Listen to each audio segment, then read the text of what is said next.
Hi friends, తెలంగాణలోని వివిధ కేటగిరీల ఆసరా pension నిధులను ప్రభుత్వం విడుదల చేసింది.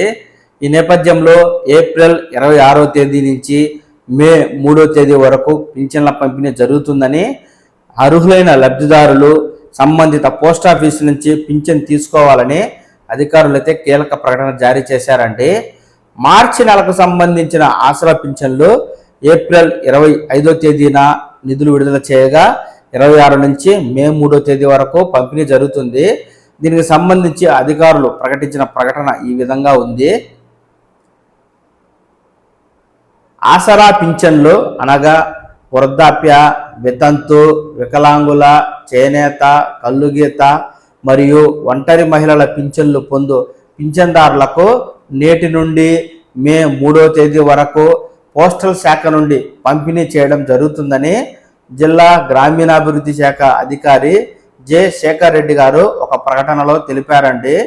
పింఛను మొత్తం నేరుగా సంబంధిత పోస్టల్ శాఖ నుండి పొందాలని, మధ్య దళారీలను నమ్మి మోసపోవద్దన్నారు.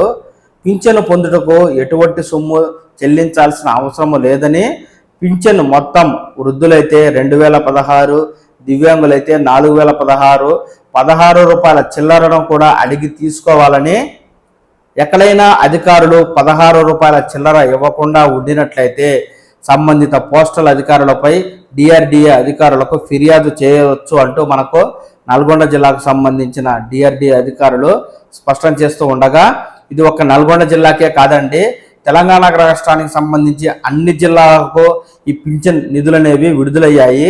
ఈ నేపథ్యంలో ఏప్రిల్ 26వ తేదీ శనివారం, ఏప్రిల్ 27 ఆదివారం ఉండగా పింఛన్ నిధులు పోస్టాఫీస్కు ఈ రోజు రావాల్సి ఉంటుంది. ఆదివారం సెలవు కాబట్టి సోమవారం నుంచి నిరాఘాటంగా మే 3వ తేదీ వరకు పింఛన్ల పంపిణీ ప్రక్రియ అనేది జరుగుతుందని అధికారులు చెప్తూ ఉన్నారు. ఈ నేపథ్యంలో ఆసరా పింఛన్ లబ్ధిదారులైన వృద్ధులు మీ సంబంధిత పోస్టాఫీస్కు పింఛన్ నిధులు వచ్చాయా లేవా, సర్వర్ పనిచేస్తుందా లేదా, పింఛన్ పంపిణీ జరుగుతుందా లేదా అనే విషయాన్ని తెలుసుకున్న తర్వాతే మీరు పోస్టాఫీస్కి అయితే వెళ్ళండి. ప్రస్తుతం ఎండల తీవ్రత అధికంగా ఉన్న నేపథ్యంలో వృద్ధులైన వారు తీవ్ర అనారోగ్యానికి గురయ్యే అవకాశం ఉంది. ఎండలకు వెళ్ళి ఇబ్బందులు పడకుండా పింఛన్ పంపిణీ చేస్తున్నారు అని తెలుసుకున్న తర్వాతే వెళ్ళినట్లయితే ఎక్కువసేపు అక్కడ ఉండకుండా తొందరగా పింఛన్ తీసుకొని మళ్ళీ ఇంటికి రావచ్చు. కాబట్టి వృద్ధులైన వారు ఈ విషయాన్ని దృష్టిలో ఉంచుకొని ఎండలకు తగు జాగ్రత్తలు అయితే తీసుకోండి. ఈ మే 3వ తేదీ వరకు పింఛన్ పంపిణీ జరుగుతుంది కాబట్టి ఈ 3వ తేదీ లోపల మీ సంబంధిత పోస్ట్ ఆఫీస్ నుంచి పింఛన్ అయితే తీసుకోండి. ఆసరా పింఛన్కు సంబంధించి నిధుల విడుదలైనా, కొత్త పింఛన్ల దరఖాస్తులైనా, పింఛన్ల మంజూరైనా, ఎలాంటి తాజా అప్డేట్ అయినా ఉంటే వెంటనే మన ఛానల్ మీకు పూర్తి అప్డేట్ ఇస్తూనే ఉంటుంది. ఎప్పటికప్పుడు ఈ తాజా అప్డేట్ను మీరు ఈ ఛానల్ ద్వారా చూసి తెలుసుకుంటూ ఉండడం కోసం ఈ ఛానల్ని లైక్ చేసి సబ్స్క్రైబ్ చేసుకోండి.